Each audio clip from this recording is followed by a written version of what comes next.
Hello and welcome back to the Point 99 podcast.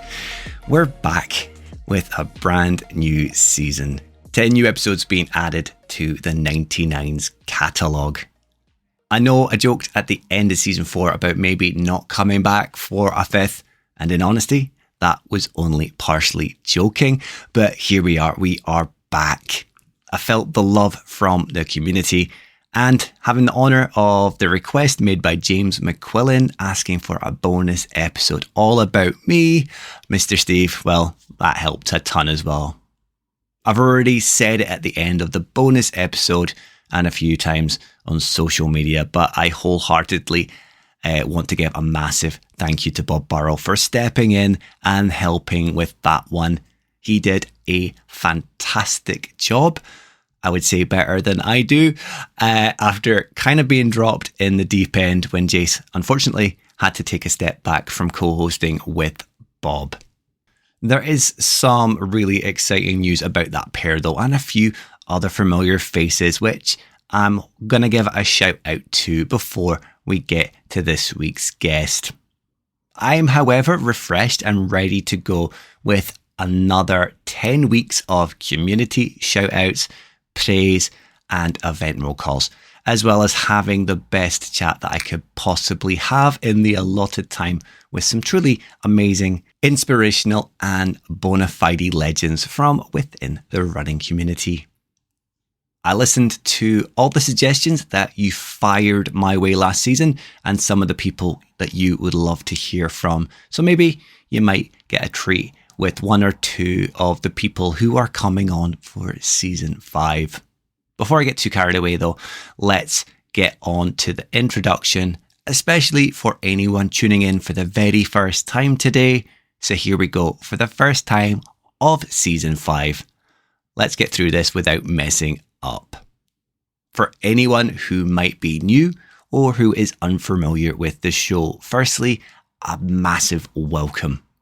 The Point 99 podcast is a running podcast for all runners of all abilities, but especially you guys, the listeners and everyday runners of the world. If you're new to running or to the podcast, we hope to have guests, topics and discussions that will help you along the chosen path your journey is taking. For any seasoned runners or listeners, hopefully we'll have some stories that will have you empathizing with our various experiences and predicaments that we all inevitably experience. No matter if it's lessons we've learned during our own journeys, embarrassing stories or heartstring pulling moments, we hope you'll stick with us while we try share some good vibes, motivation and positivity. And as always, hopefully we can have a laugh along the way together. So in the intermission between season 4 and 5, what did I get up to? Not a lot, to be perfectly honest, other than, of course, the bonus episode. Not long after we wrapped episode 10 of season 4, I came down with a seasonal bug that kind of floored me after I let myself slow down from a busy old time at work and life in general. On top of that, I managed to get myself a little calf niggle, ironically enough, after helping a calf or trying to. So I had to listen to my body. It was telling me to chill. So that's exactly what I did. I took a few weeks off. I did very little running, with April being the lowest mileage month I've done in a very long time, not even scraping over the 100k badge on Strava. So a little bit disappointed on my part there, but I needed the rest and I needed to let my body recover. It is always better to practice what I preach though, and act as an example to you guys that it's okay to take time out. Give your body time to recover. It is okay to slow down. I think with the way that social media is, everyone can so easily get caught up with pushing all the time to either match or outdo other people on their radar and their squares. At the end of the day, you're only harming yourself if you don't give yourself time to recover. Life's not a race, so enjoy it and look after yourself. Anyway, I am now back at it. I've gone and bought myself a new pair of carbon plated kicks and finally changed my running schedule. being all ready and raring to go for the next 16-week program, which technically starts today for the Loch Ness 24.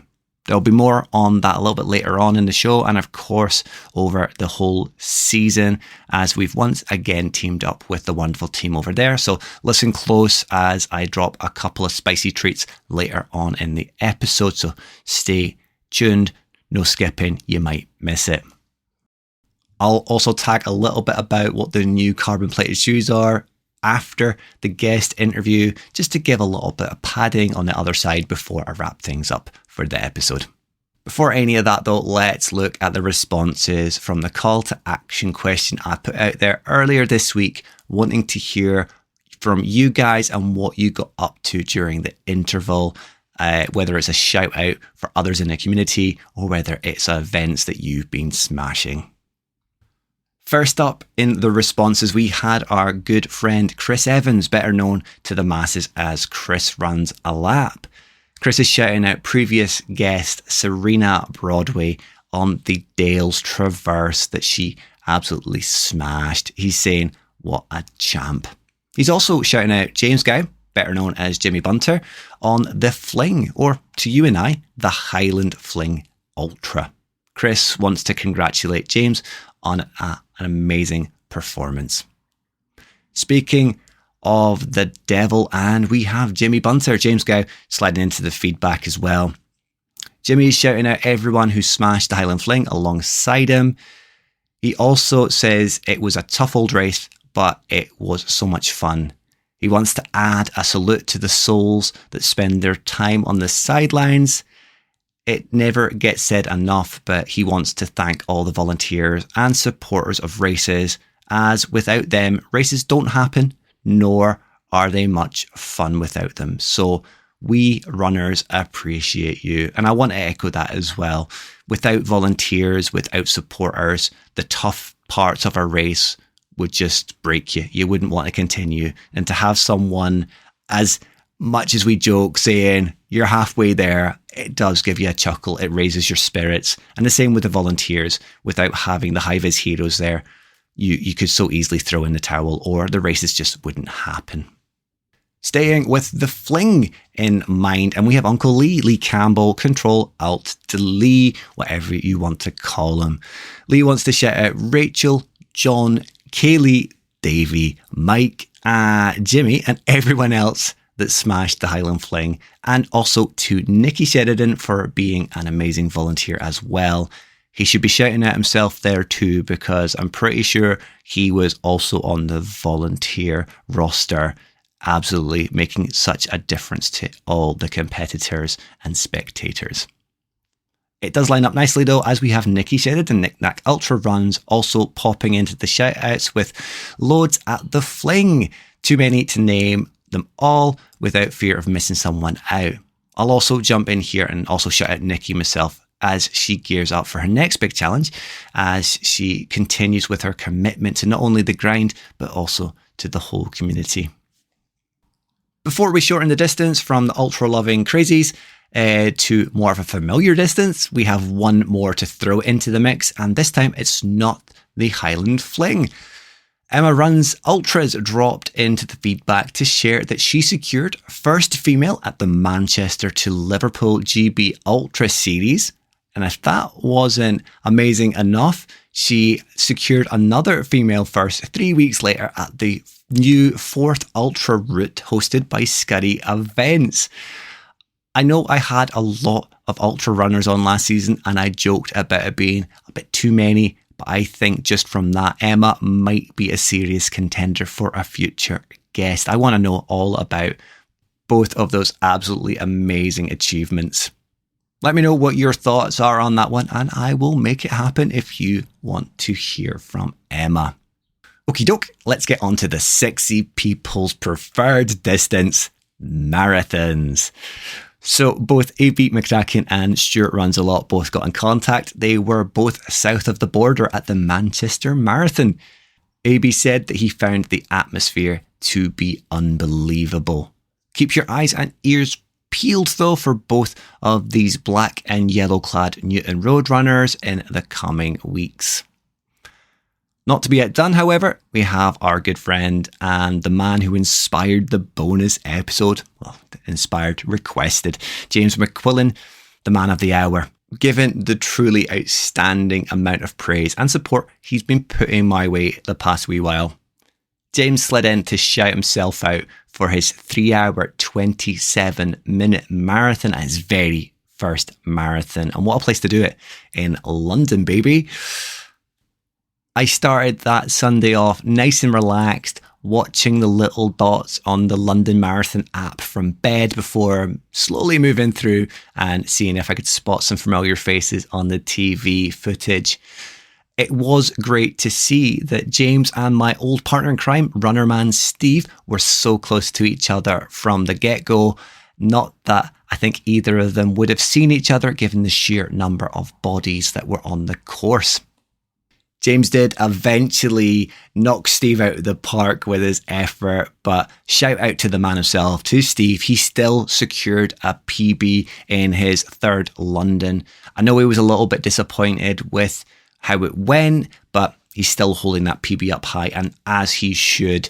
We all know that marathons are a completely different beast on the day, and London is never going to be the easiest place to go for gold, given the amount of bobbing and weaving that you need to do to get in and around the crowds, and how much that can affect different parts of you, whether it's your mind, whether it's your body, time, etc. He still did an absolutely amazing job. So a huge congratulations to everyone who took part in both Manchester and London though, and any other event that took place during the interim. There are a lot of names that I potentially could shout out, but I do have that fear of missing someone, and I don't want to cause any upset on missing someone out. Whenever you do score a Medal Monday glory though, drop me a DM on either my own account or on the podcast, and I will raise you up on my shoulders to echo your success and shout you out. I want to make it a big thing in this season. I know I tried to do quite a lot last season, but I want to really focus on shouting you guys out and helping raise you all up. Last but by no means least, we have the running girls. They got in contact, and I'm not sure whether it's Annie, Lauren, or even both for that matter, but either way, training has started for the Dundee Half Dram, the half marathon in July. A great time of year to be out training, given the sun that's outside while I'm recording. It might be a tad hot with some of the days, but it's all part of the fun, all those flies chasing you down the road. Fingers crossed the rainy sessions are non-existent, or at best at minimum. For everyone that got involved, I just want to say thank you very much. Whether you were volunteering, cheering, or taking part in an event during the break, a huge congratulations to you all. Let's make this season even louder on the shout outs on the events, and appreciation to the others in the community for their achievements. Whether they've shouted themselves out or not, I want to hear from you all to show the love to everyone. I'm going to keep up the steam on the old London Marathon freshness front here and make a segue to this week's guest. I will, however, urge you to tune in after you've listened to this cracker of a guest to hear more about the Loch Ness 24 news, as well as a little tasty shoe news for my part before we wrap things up. Okay, this is Future Steve adding in a little bit here, because I forgot to add in a shout out to both Bob Burrell, the Kilsyth runner, and Jace Wood, the Edinburgh runner, with something that I said I'd do before the guest interview. They finally managed to sit their backsides down and make the Insta Runners Roundup podcast a thing. But moreover, they have some other familiar faces to add into the mix and make what's going to be a very rowdy, chaotic, but hilarious podcast. So now we also have A.B. McTacken, we have Mike Houston running Beyond Limits, and Jimmy Bunter. 5 crazy, insane, well, whatever you want to say. It's going to be absolute chaos, and I, for one, cannot wait to hear what they come up with. I know they've already done a dry run. They've had some videos of the hilarity that took place from that on their social media presence. They are, however, going for a proper recording this coming Sunday for a release on the 6th, Monday the 6th of May. I can't wait to hear what the outcome of this is going to be. As I say, it's going to be chaos, it's going to be madness, and I am here for it. Head on over to their Instagram page, drop them a follow, and stay tuned with everything that they have coming up. Give them the support that they've been giving me from the get-go. You can find them at instarunners_roundup_pod. You can also find them on Spotify. Give them a follow. And when the time comes, give them a massive thumbs up rating and just show them the love and support, as I say, that they've been showing towards me. Before any of that though, like I said, let's get to this episode's guest. I'm going to let the introduction I read this lovely lady do all the talking to save any repetition. So let's jump on over and hear how it went. Sliding onto the hot seat today, I have one of my best buddies from the running community and someone you may be familiar from several previous episodes, having referred to her as my pocket-sized Parisian pal and having featured on an episode in season 2 as well. As much as I like to emphasize her Frenchiness, she's more than just her nationality. As an accomplished multi-distant event finisher, including but not limited to the majestic marathon distance. She has most recently finished, and the likely focus of our chat this episode, the London Marathon. London aside, it sometimes seems like this little lady doesn't know how to sit still, popping up at one running event or another, treading both tar and trail. But beyond city streets and forest paths, she's no slouch, being a regular in the gym, often powerlifting far and beyond what you might expect from a lady of her stature. But let's hear about it all from the lass herself, the pan to my tartatan. She runs, she has curls, and don't get me started on her chocolate buns. It's my pocket-sized Parisian pal, the Eiffel Tower of Power, LOD. Hello. What an intro. How am I supposed to do that? I thought about breaking your handle down a little bit, and I thought I'll just do that. How are we getting on? Good. Recovering from London, and looking forward to lots of the other exciting events that I've got planned for the year. Oh, plenty on. You got a busy calendar. Yes, because you could add to your intro, has the inability to say no to anything. And as soon as someone mentions an event that kind of sounds fun, I'm in there signing up for it. You're part of a little group of people who don't know how to say no. They're just a very bad influence on me. Or are you a bad influence on them? We are a bad influence on each other.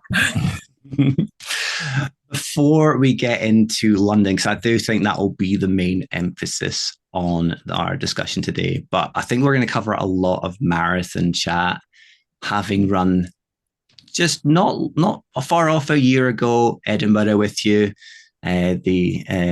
the great event that was for both of us there for different reasons. Let's kind of start off where we always do and find out about a young Elodie and how she got into running. Was that when you were still in France, or did that all come about after you moved to our fair shores? Well, I'm sorry to disappoint you, but we're not going to go and meet a young We're going to meet Elodie during the pandemic, who was really, really bored because there's only so many Joe Wicks videos you can do in your kitchen before getting very bored. And I thought, if I'm ever going to complete Couch to 5K, it's going to be now, because I've got all the time in the world. And it was a good way to get out of the house. And that's how it started. It was a long slog. I wouldn't say it was love at first step. Definitely took me about 6 or 8 months of trying to run regularly short distances to finally hit a day where I was running and I thought to myself, this is actually enjoyable. I am having fun. I am not suffering too much. And from then on, it kind of grew arms and legs. So yeah, started running all on my own during the pandemic, created my Instagram very kind of in a submarine way, anonymously and without letting anyone I knew in real life know that I had a running Instagram, just to keep myself accountable. And from having met so many people now from the Instagram running community that I can call my friends, and you're one of them, Steve. For your sins. So you didn't really tell your friend your real life friends and family, do they know a lot about it now, or do you still kind of keep the two separate from each other so you don't bore people? I think that's quite a common thing people say, is they don't like talking about it to people who don't run because they don't want to bore them.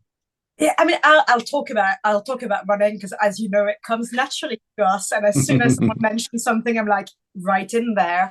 I think it was more, on the Instagram kind of thing. Obviously, Instagram by its nature is quite showy-offy, and I wasn't at a level, and I wasn't doing it for reasons that I felt were noble enough to let everybody know about it. So, I started running because I wanted to lose a bit of weight, get healthier, but definitely not to smash any time or distances. So it was very much my little kind of fitness online diary more than anything. I was so surprised when people started following me back in the days, because let me tell you, my content was of no interest. Not that it's necessarily of interest now, but it definitely wasn't back then, because I wouldn't even put my face on any post because I didn't want people to recognize me. That's now, maybe why people were following you, though, because it's like the Masked Singer, the Masked Runner.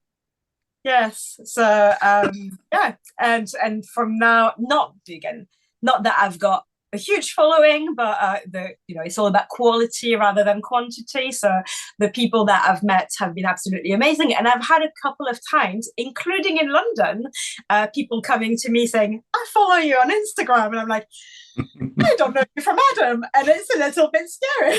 It's weird, isn't it? I've only had that happen once, but even still, I was like, I don't know you. I don't recognize you. It must be worse as well being a female I'm hoping it was a female that came up to you, not just a creepy guy. On the two occasions, it was females both times. So yeah, that didn't feel that creepy. So was that the same with the gym and with your weightlifting? Did that happen because of lockdown, or was that something you always had an interest in as well? No, so I had more an interest in yoga and kind of usual kind of keep fit before the pandemic. I had started doing CrossFit just before the pandemic, and I really enjoyed that. But no, it was more a case of when I started back at the gym, when everything reopened, I was working with an online coach, which really helped me to focus on the performance rather than just seeing the gym as a place to burn calories. And I started to really enjoy the process of lifting stuff that was, heavy AF. I'm trying not to swear. You can swear all you want. It's okay. I just have to mark it with that little E button. And then from then, when everything started to reopen, I signed up to a couple of courses locally, one of which was powerlifting, and the feeling that you get when you start lifting more than your body weight. You're like, I can basically put me on my back and squat me. That kind of feels quite good. It makes you feel quite strong. And yeah, it's kind of started from there. Were you at all sporty then growing up? 100% no. It's at school I was part of drama society and the school newspaper, so I wasn't a sporty kid. No. In fact, I actually actively hated and avoided PE. I probably had my period for about 4 years solid at school, because obviously if you said that, people didn't ask questions, you were excused. no, I absolutely hated it. I had various kind of PE teachers that really put me off PE, either because they were looking for little young athletes, and if you were not performing, they were not interested, or being put, I remember in high school, some of the kids in my school were part of a young athlete program for basketball, and I had to have PE lessons with those guys. They were basically twice my size. It wasn't enjoyable. There was no way I was going to touch a ball ever. So PE was never my thing. Never know. There's been some really successful little basketball players. Name one. I can't name any basketball players. Not my field. Right. Okay. So starting off in lockdown, that's quite a common sort of starting point for a lot of people, I would say, these days, unless you had a really sporty upbringing and you're maybe further on in the elite program of running. You do enjoy it though. You're no stranger to events. You, as I say in the intro, pop up no matter where it is, if it's trail, if it's tar. You're a big fan of Kielder, and I'm sure we'll mention that. You've been there a couple of years running. You, of course, came up for the 24, and you did a scouting run with us in advance of that. Before we get to London then, what is your preference when it comes to running events? Do you have more of a favourite for the dirty tracks or the clean trail ultra style lovely people that just like going fast? My preference is whatever has the nicest medal. I like trails if it's kind of managed path like we had at Loch Ness or Kielder. I'm not a fan of mud. Like, I will still actively avoid any muddy bits. I am never going to kind of run through a puddle. So I probably feel more comfortable on the road in the winter time in Scotland because it's likely to be drier. It's lovely being out in nature, but yeah, it's if there's no nice medal at the end of it, I'm probably not going to be signing up for it. You must be Don't get me started on wooden medals or coasters. I'm like, no, I want some bling to put on my wall. Thank you very much. Something substantial enough that you could kill a squirrel with. Something like this. Something like that. That's a dinner plate more than anything. So for anyone listening, Elodie's just got her London Marathon medal out. So I think that's an indication that she wants to move on to that as well. I just like randomly flashing it. No, it is a dinner plate size medal. It's huge. I think I've only seen one medal bigger, and that was the combination series for the really ultra ones that Tanya Carmona had in the background. It was literally like a dinner plate. But that is a monster. Not that many of us will ever get to hold one because the number of registrations is going through the roof. So take us to London then. Maybe start off with how training went, because it's been a long old run for you of training, how you felt on the run up to it, and then take us through the day itself.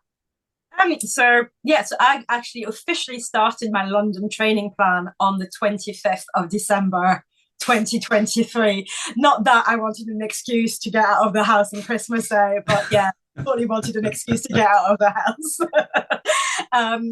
And to be honest, the training plan went really, really well. So I used an app called Cooper. I'm an ambassador for them, but I had used them in the past, right when they first started. And it was lovely to see the changes in the plan and how things have adapted. One thing that I really, really loved this training plan compared to previous marathon plans that I've done, regardless of whether they were with Cooper or not, was the fact that it was time-based. So all the long runs where there was a time cap, it was 2.5 hours, 3 hours, 3.5 hours, which made it a lot easier for me to get in the groove, but also not lose faith halfway through that I couldn't complete the distance. Yeah. because I think in previous years when I had 30 or 32k to do, it was quite easy to kind of feel disheartened or think, oh my God, I've got another 20k to do. I'll just stop for a bit. In my mind, it was a lot easier to keep going with the time base. I set myself a fairly kind of conservative goal of meeting my my Edinburgh time, so just kind of sub 5 hours, knowing that I potentially could do better. And throughout the training plan, the feedback that I was getting from my session is that I could do a lot better, but I also hate to put myself in the red.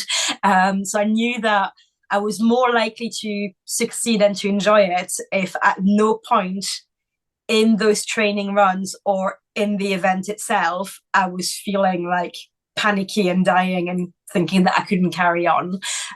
So I purposely kind of set something a little bit slower to make sure that I met my goal. There might be an event later on this year where I'm trying to smash that PB. We'll see how I feel closer to the time, but London wasn't the event for it. One, because I wanted to take on the scenery and the crowds and make sure that I was soaking in every moment of it.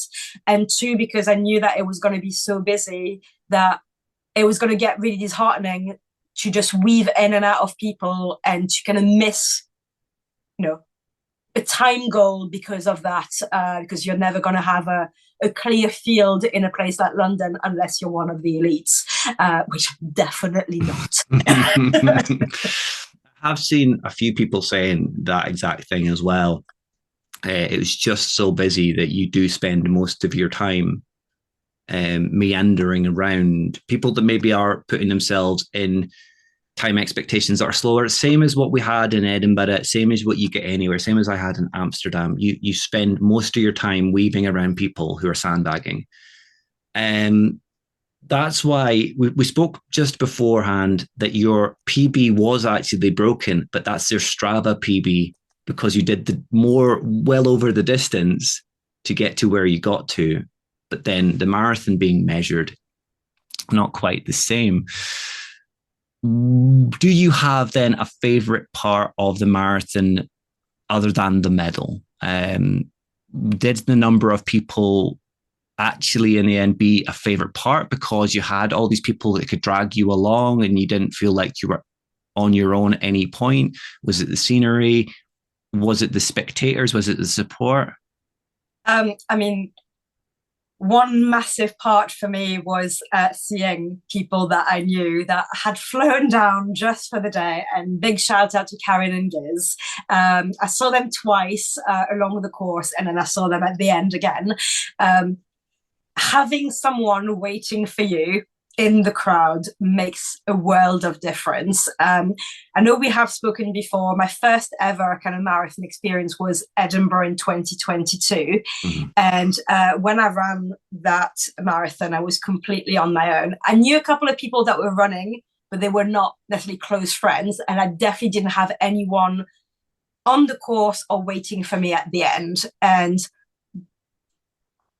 that, along with the course being a little bit difficult, especially the out and back bit, really kind of broke my spirit. Like my spirit was broken more than my body. Mm-hmm. And I'm very kind of much thinking, what's the point? Nobody cares. Nobody's there for me. Nobody can see me fail or succeed. Every other race since, I've had people either with me or in the crowd. And I can't stress enough, if you ever think that it's a waste of your time to wait on the side of a road for someone that you truly care about because they're only going to see you for 5 seconds, those 5 seconds are going to make or break that race for the runner. It's, if you can do it, it's absolutely worth it because it really, really gives you a boost. And seeing Giz and Karen at mile 12, I think, was a brilliant boost. Knowing that I was seeing them again at mile 24 was not only a spirit boost, but was also me knowing that I could give them my hydration vest that was chafing like hell. So it meant that those last 2 miles felt so much easier, so much lighter, because I wasn't in pain anymore. And obviously I had that little boost to see them right before the finish line as well. I never actually thought about it until Bob mentioned something similar in the bonus episode prior to this. And he said that he's sat in the car pre-race, got so much in his own head, he's driven away from the event. And I suppose if you have people there, you're less likely to get in your head because you're also thinking, I need to get to that point because that person's waiting for me. And it gives you that drive, like you said, to get to that point. And then if you know you're seeing them again, it gives you that drive. It gives you a reason to do it other than having a really nice medal at the end, in your case, which is also my case as well. You mentioned there other events, other races. How many marathons have you done now, including London? So 6 actual marathons. So, 4 road marathons and 2 trail marathons, which were a little bit over the marathon distance, but not enough that I could call them an ultra. I'm not counting Loch Ness 24 in that, because even though I did more than a marathon distance, it was broken up throughout the day. So even though, my Strava is telling me that I did a 50K on that day, I'm not counting it because it was a broken up 50K. I'm in the same boat as you. I won't class it as an ultra. I did do 56 kilometers, but it was broken up, and I don't see that as fair. Maybe this year. Out of your 6, what's been your favorite? Is it London? Probably right now it is.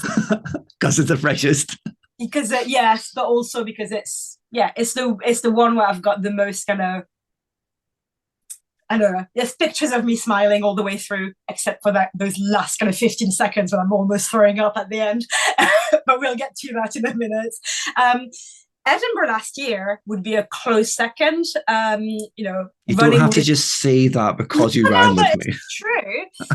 Running with you and Giz, like, it was the stark difference between Edinburgh 23 and Edinburgh 22 that really kind of made it for me. And it gave me the confidence boost that I could kind of be a little bit faster than I thought I could. I just enjoyed running like the first half, or almost the first half, with you two just chatting away, and then the second half with you cracking the whip, telling me to not slow down and keep going for it's just another mile. No, I let you walk for a little bit.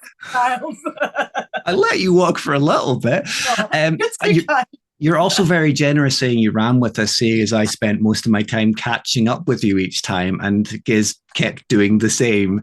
I think for the majority of that marathon, you were on your own, and you would have got your PB on that day, regardless of either myself or Giz. That was a bit of a rough start that day, because you, of course, had a little bit of an accident. I would blame the organisers for that one wholeheartedly, but you did so well to pick yourself up and carry on. Just to clarify, just in case people think I've I had a actual accident.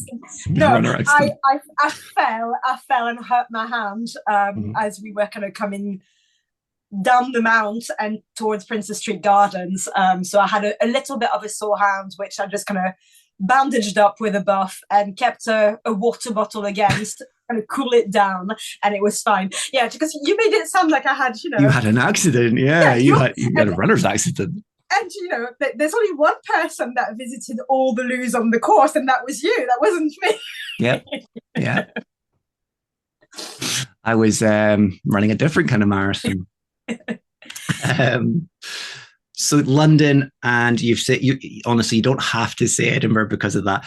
The trail ones are both Kielder, aren't they? Yeah, so the Kielder 23, which was the one last year, the one that I ran with a friend of mine, again, that's pretty special, because if I hadn't done Kielder, I don't think I would have run another marathon, because my experience in Edinburgh 22 was so bad. Yeah.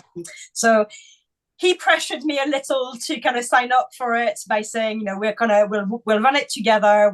It's a trail, it's nighttime. We can stop and look at the stars and stuff. But it gave me the confidence that I could do that distance again. And after that, I kind of kept signing up for things, because after Kildare, I thought I was going to take a break for a little while, and then I was given a spot to do Manchester with 6 days notice. So I think I found out on the Sunday that I was running Manchester the following Sunday. And as soon as I finished Manchester, somebody put up on Instagram that they had a spot for Edinburgh to transfer, and I snapped it up, and the rest is history. Not going too far away from Kildare, though. You've recently having completed it again, but not just completed that one. You did a double day, didn't you? Yes. And what did you get from that? Well, let me set the scene. So I ran Kildare, which was tougher than last year because the route had changed slightly. We went anti-clockwise. Oh, no. Yeah, we went anti-clockwise instead of clockwise, which obviously some of the landmarks you hit sooner rather than later, and it just made it a little bit harder. Also, it rained non-stop for the entire evening, to the point where I was actually getting almost kind of fits, because when it rains and you're wearing a head torch, you get that strobing effect in front of you constantly, and I was getting like really dizzy from that. So that was a tough one. And I had volunteered to tail walk the 11 miler the following day. So I was doing the 26.5 miles on the Saturday night, and I was tail walking the 11 miler on the Sunday. Ended up running a little bit of the 11 miler and catching up with the last runner, or one of the last runner that had almost decided that she wanted to DNF, and kind of helped her kind of finish, and kind of pushed her on along the way, made it very clear that I wasn't the cutoff, so it wasn't a case of she had to keep up with me. The cutoff was way behind us, but I was just there for support if she needed it, and it was very it felt really good to help somebody else cross that finish line when at the halfway point she thought she was done for the day. So that felt really good. Because only a handful of ladies had entered the Kildare double, by completing the run on the Saturday and tail walking the Sunday, I ended up being first female on that new course. And for the double that year, there was another lady that was tail walking both events, so her time was obviously slower than mine because I had run one of the events. So yes, for the first time in my life, I actually got a prize for being first out of two. No, I'll still take it. Definitely, because I'm never going to get a first in any category ever. Take it and run with it. There's technically the Kildare triple. The third part of the event is happening in 2 weeks. And I'm very, very much considering entering 16 miles or 25k. Never know which way they round it up, but yeah. So if I do that, I'll get the triple crown. Triple crown, and doing the 3 events in the 1 year, I think it's quite nice as well. Yeah. Also, the fact that the third event, so it's still going to be a nighttime event, it's still dark skies, but with it being the second week of May, it should be a completely different feel and completely different kind of fauna and flora that you see around Kildare than you do in March. So I'm very much looking forward to it. Yeah, you'll only really have like 3 hours of darkness, so you'll get that really odd. It starts later on, so you actually get more darkness, but hopefully it will be a little bit less wet than it was in March. I would have made a joke that maybe you brought the rain up for the 24 last year, because I keep getting the blame for it. I don't take the rain everywhere. But you didn't bring the rain up for the recce that we did, so it's neither of us. I think we can rule that out, and it's definitely not Lee. Yeah. No, it's I have that ongoing argument with Lee that, you know, he calls me the rain goddess. I am definitely, it's fake news. I definitely don't bring the rain. I have many pictures of, you know, beautiful runs in the heat. I got sunburnt in London, so definitely didn't bring the rain there. You got me sunburned at Edinburgh. I got sunburnt in Edinburgh as well, because I think everybody gets sunburnt in Edinburgh. Mm-hmm. So you don't bring the rain. You don't bring the rain. What I think might be a important question then, because I obviously follow you, and I know how much time and effort you put into both sides, running and weightlifting. What is your favored side? Do you prefer running, or do you prefer squatting your own weight, as you put it? Both. I wouldn't really want to kind of pick one over the other. I like running because it's my time with my thoughts, listening to, you know, slightly inappropriate podcasts. And by that, I mean, you know, listening to murdery podcasts whilst running in the woods, which is a special experience, let me tell you.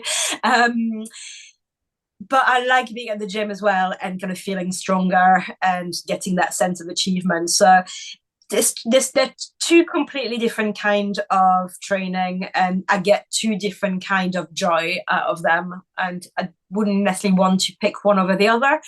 There are times in the year where I prioritize one over the other. So the last months, for example, my weight training has definitely taken a backseat. I was doing some weeks I was doing two, but I was doing one session a week at most, because the running was taking so much time, and I did have to try and recover in between as well, and try not to be completely tired by the time the marathon was coming in.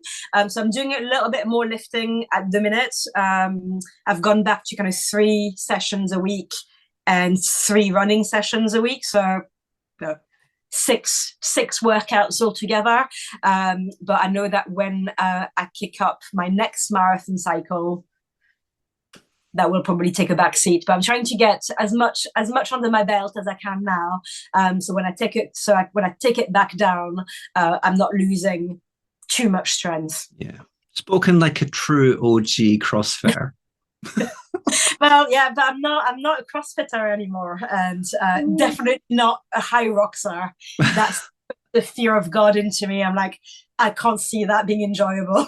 Really? I mean, I think you do pretty well. You can you could do a lot of it. You could show some people really how it's done. I don't know. It's the fast running in between that would really. I'm not really good at fast, short bits of running. I go long and slow. Like, this body is built for comfort, not for speed. I remember kind of CrossFit workouts or a competition that I did last year where we started the day with an 800-meter sprint and then the rest of the workout, and it nearly killed me. I was like, I'm not having any of this. I suppose you would have to bleach your hair as well, because that seems to be a thing with female hydrox. Really short. Or tie it back in a ponytail. Okie dokie. Let's think about wrapping up then and speak about what's coming next. What's the next big, maybe goals, maybe milestones for Elodie? So I'll be back at Edinburgh, but this year I'm going for the half. So I'm cutting out the out and back of doom, and just, you know, do the half and stay behind to cheer anyone that is running the full, because I've got a few people that I know running the full marathon. The only reason I've never done the half in Edinburgh is because it starts at a stupid time in the morning. I think it's an 8 o'clock start, which I am not an early bird. Like, I do not like morning.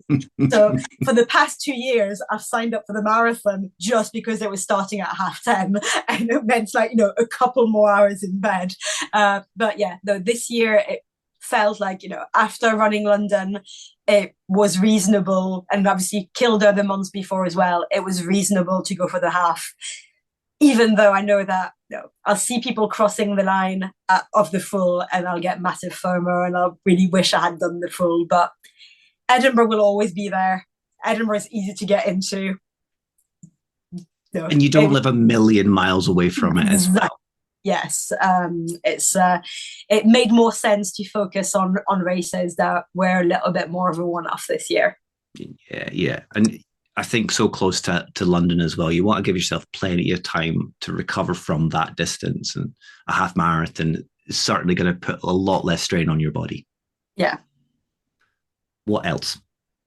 So probably potentially the Kilda Triple. So the third leg, which will be the 16 miler. Then I've got a nice kind of short event in July, the Great North 10K, which I'm hoping to get prove myself that I can do a decent time on a 10K, because shorter distances have kind of gone by the wayside over the last couple of years. Then 16 weeks from today, we'll have Loch Ness 24, and we're back with a vengeance.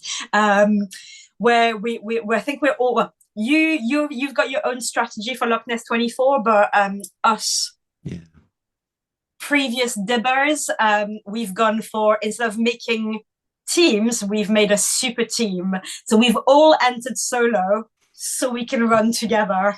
I don't think any of us have any plans to actually, smash crazy distances. We'll see what happens on the day. Just have fun. We just want to have fun, run together. And I think that's one thing that we kind of missed on a little bit last year, is because it got so busy and because people were running at such various speeds, it was really hard to time for you to go run with someone from another team together. So that's why this year we've all entered solo, so we can do that. And we'll bring the sun so you can sit on the beach and take a break and have a paddle. I mean, you keep saying that whole nice weather of Inverness thing. I don't think I've seen it yet. You saw it no, don't come that. You saw at least some kind of I said you didn't bring the rain. There was rain on our recce, wasn't there? No, it had rained previously, because and then it rained after we were done. When we went to the through the fields where the grass hadn't been cut, and it was basically my height, and it was completely soggy, but it wasn't raining then. It's just it had been running in the run up of our recce. Anyone listening again, context, the grass came up to my shins. It came up to Elodie's chin, so that gives you context on just how small she is. You're exaggerating for effect. You also say I've got my goals. I do have a goal for this one, but the way it's going, I'm going to have a serious conversation with my partner about that, because I don't think she's going to be in any shape to do it. So it might be a solo effort for me as well, the way things are going. I'm not ruling out trying to podium still.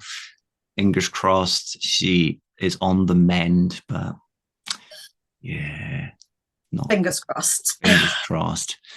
16 weeks. And then we will see you again, unless we see beforehand. Either I'm down your neck of the woods or you are up, but 16 weeks, and we'll bring the sun, we'll have a party, and hopefully there will be a silent disco this time. And pizzas that we don't have to wait 3 hours for. I didn't. I went and got mine. No, I got on the Domino's as well, but generally speaking, I heard so much about the pizzas that I hope that we can get something a bit nicer than Domino's next year. I'll take the pizza oven next time. Yeah. Again, if it doesn't rain. Yeah. That's been fantastic speaking to you again today, Elodie. As with every person I've had on, I do feel like it's just like skimming the surface and not really deep diving enough, but maybe we'll get you back on and have more of a chat closer to the 24 again like we had previously. But no, thank you very much for coming on and speaking today. I think anyone wants to know more about London, drop Elodie a message, give her a follow. Where can they find you, Elodie? On Instagram, which is runs_curls_and_buns. No. Do you want to do it, Steve? Because you're like way better than me at doing it. runs_curls_and_chocolate buns, or a chocolate_buns. And yes, I have said for the past kind of 3 years that I was going to change that handle to something less complicated, but I feel like that ship has sailed. Although if anyone wants to, send me any suggestions, please do so. My inbox is open. Tartatan Elodie. Thank you once again for joining me, and enjoy the rest of your evening. And fingers crossed, this will be a smasher. Thank you very much, Steve. Magnifique. She's a right rocket, that one. We had a great pre and post interview chat and a lot of laughs that weren't safe for non-inducted cult ears. It was a little bit rusty though, coming back as a host. I have to say, from my experience, it's much easier being a guest than being a host. I'd be more than happy having Elodie back at any time in the future to deep dive a little bit more of her story. The allotted time is sometimes not anywhere near long enough to really do a person's story enough justice. Then again, it was Elodie who originally made the comment about the 2-hour-long episodes being a little bit too long and having to listen to each episode on 2 times speed. Okay, I've been teasing you long enough now. Loch Ness 24 news, and generally podcast news for that matter. I think most of you will have already guessed it by now, but of course, with it being 16 weeks away from the event today, a perfect block distance, Friday the 3rd for anyone listening after the fact, we have teamed up with the amazing team at the Loch Ness 24 once again to give one lucky person an event entry for this year's event. Whether the winner uses the entry for a solo or team entry, that's completely up to them. On top of that, however, we have a partnership with Voom Nutrition to bring a Voom bundle and £25 Voom voucher into the mix, as well as having our merchandise partners from Twisted adding something in as well. But then to top it all off, the 99, that's me, we're adding into the price pot as well and giving the lucky winner a pair of trail shoes. Given that the weather might not be the best, well, we've seen it in 2 ways now. We've seen the sun and the hard ground where you can use road shoes. We've seen the really muddy, wet weather where I still used road shoes, but it'd be much better in trail shoes. The shoes that I have in mind are the exact pair that I now wear for my trail outings, the Innovate Trailfly Ultra G300 Max. Bit of a mouthful. This giveaway is, however, not affiliated with Innovate. Not at the moment anyway. So that part of the prize is purely coming from the 99 from me. So keep an eye on socials on how to enter in the next few days. It'll likely be the usual entry requirements following the awesome companies that have partnered up with us to give you such an amazing prize package, but I will confirm it all on the social media posts. The prize package may also grow. If it does, I'll be the first to let you know through socials, and I might do a couple of videos as well just to keep you informed as to what's happening. Future Steve here once again with something else that I forgot to add in. The team at the Loch Ness 24 have been very, very kind to us again, as they have been the past few years now. I've had a discount code available in year 1, year 2, and I have another one for year 3. It will get anyone who wants to take part in the event but isn't lucky enough to win the prize £10 off their entry. I will pop that code over on the social media post just so I don't read it wrong or you don't hear it wrong and then it doesn't work. Head on over to Instagram in the next few days if you want to, well, still enter the giveaway, but if you want to enter anyway, or you were going to enter, you can get £10 off your entry. I am very close to wrapping up now, but before I do, I wanted to share some shoe news. Now, this one's from me. Anyone familiar with the show and my running will now know how much of a fan I am of Nike or Nike, whatever you want to call them, their Vaporfly, and generally their super shoe range as a whole.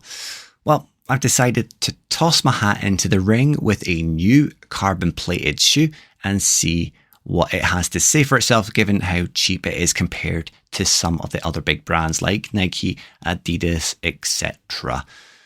I went and bought the Kiprun KD900LD. I know, like the trail shoe, that title does roll off the tongue, but it is the shoe in question.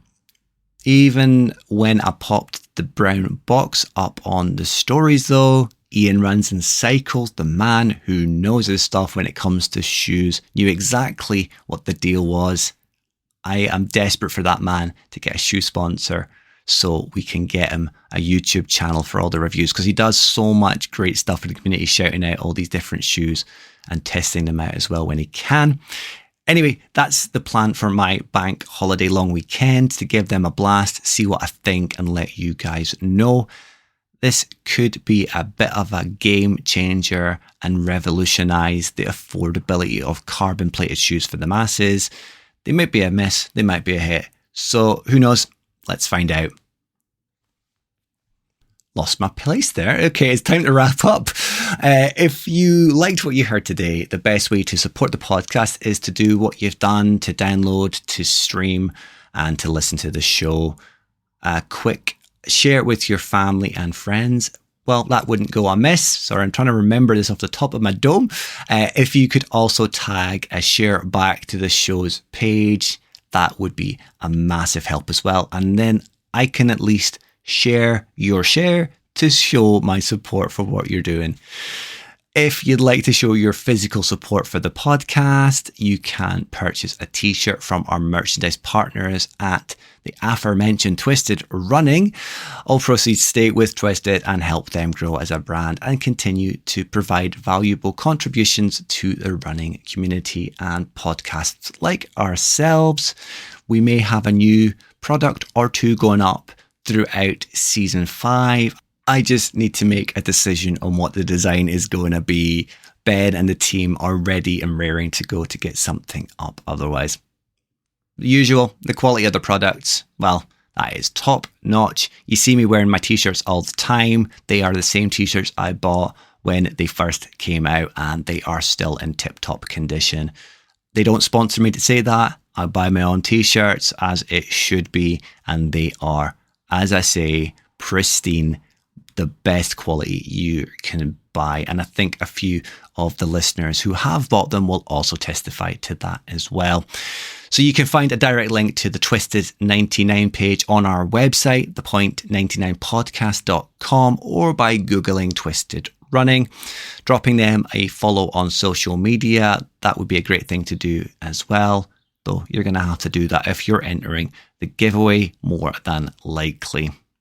The show is available on all major podcast platforms, so if your family or friends don't like using Apple or hate using Spotify, there should be an alternative for them. I say should because Google Podcast is no longer a thing. They are going away, but hopefully there will be an alternative that people are happy to use. So you can find every episode streamable as well, though, on our website, and that's on an inbuilt player on the episodes page. I have done a little bit of updating on our website. It's a little bit more user-friendly. The colours are a little bit better, and it goes with the theme for this season. Finally, we're on both Instagram and Facebook. Just search for the Point 99 podcast if you'd like to follow what I'm doing over there. Like I've said in the past, Facebook is a little bit quieter because I don't really see too much in the way of interaction there. It is mostly on Instagram, so that's why I put all the videos, all the questions and bits and pieces on Instagram. If people are using Facebook, I would update that a little bit more with some unique stuff, but yeah, not much in the way of interaction. It kind of defeats the purpose otherwise. So if you would like to get in contact though, you can contact me through Facebook. You can contact me with a direct message on Instagram, or you can email me at thepoint99podcast@gmail.com. mrsteve@gmail.com, or if you leave a comment in any of the posts. Finally, you can also find me at Mr_Steve_runs.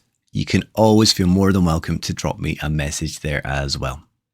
As always, I can't thank you all enough for tuning in today, especially for this, the first episode of season 5. You're making this little hobby of mine enjoyable by the week. Although, threats aside, I was considering maybe not coming back, but I do appreciate all the support, feedback and love you've all given me in the interval. So until the next episode, the usual let's get this catchphrase done.